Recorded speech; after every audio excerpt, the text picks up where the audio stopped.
स्वागत है आप सभी का तालिबान के पहले पार्ट में। क्या आपको पता है तालिबान कौन है और इसकी शुरुआत कहाँ से हुए हैं? क्योंकि देश के लिबरांडो द्वारा एक ऐसा नैरेटिव पैदा किया जा रहा है जिससे तालिबान को व्हाइट वॉश किया जाए। पर फिलहाल सवाल यह है, आखिर तालिबान कौन है और इसकी शुरुआत कहाँ से हुए हैं? तो चलिए इन्हीं तो सवालों का जवाब इतिहास से जानते हैं, आखिर सच्चाई क्या है। तालिबान का संस्थापक मोहम्मद उमर को कहा जाता है, मगर इससे पहले ये जानते हैं तालिबान शब्द का अर्थ क्या है। तालिबान शब्द का अर्थ है छात्र या स्टूडेंट। किसका स्टूडेंट? मदरसे का। क्या पढ़ाया जाता है? इस्लामिक कट्टर विचारधारा की स्थापना। तो मोहम्मद उमर कौन से मदरसे से पढ़े हैं? तो ये दारुल उलूम हक्कानी से ग्रेजुएट है। और ये दारुल उलूम हक्कानी किस मदरसे का ब्रांच है? और ये दारुल उलूम हक्कानी दारुल उलूम देवबंद का ब्रांच है। क्या ये वही देवबंद है? जी हाँ, ये बिल्कुल उत्तर प्रदेश का सहारनपुर का देवबंद ही है। मतलब तालिबान की उत्पत्ति भारत के एक मदरसे से हुए हैं। जी हाँ, ये बिल्कुल सही है। जरा सोचिए उस मदरसे के लिए कितना फ़ख्र की बात होगी, सारा हमारा स्टूडेंट आतंकवादी का हेड। और ये सब बताने के बाद हो सकता है आपको विकीपीडिया की इस बात पर भरोसा ना हो, क्योंकि ये भी जानना बहुत ज़रूरी है विकीपीडिया का फाउंडर का ऐसा कहना है विकीपीडिया लेफ्ट विंग विचारधारा के अंडर चला गया है। मतलब अब विकीपीडिया पर भी आंख बंद करके भरोसा नहीं किया जाएगा। तो सवाल आखिर यह है किस पर भरोसा किया जाए? अगर तालिबान ही अगर ऐसा कहे तो? जी हाँ, तालिबान के एक स्पोक पर्सन का ऐसा कहना है कि वो सुन्नी विचारधारा के एक ऐसे स्कूल से पढ़े हैं जिसका शुरुआत 19वीं सेंचुरी भारत के देवबंद में हुए हैं। कुछ तालिबानियों का यह भी कहना है हर अफगान ही देवबंद है। इसके साथ भारत सरकार का भी ऐसा मानना है।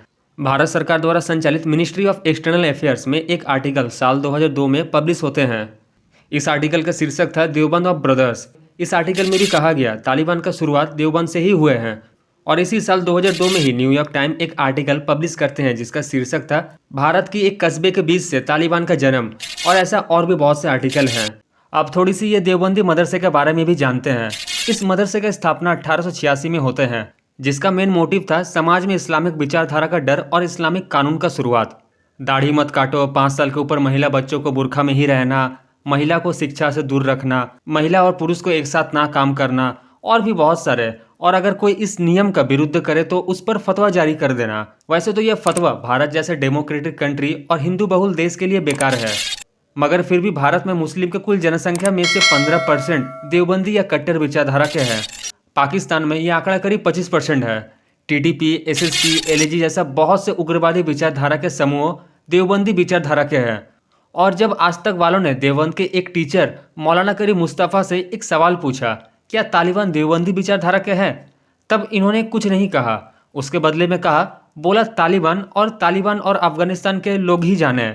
उसके बाद कहा हम तो भारत में रहते हैं, हम भारत का कानून ही मानते हैं। तब मैं सोचने लगा मौलाना साहब तो यूं ही बदनाम है, ये कितने सेकुलर होते हैं। फिर ये न्यूज़ देखने के बाद मेरी आंख फटी के फटी रह गई।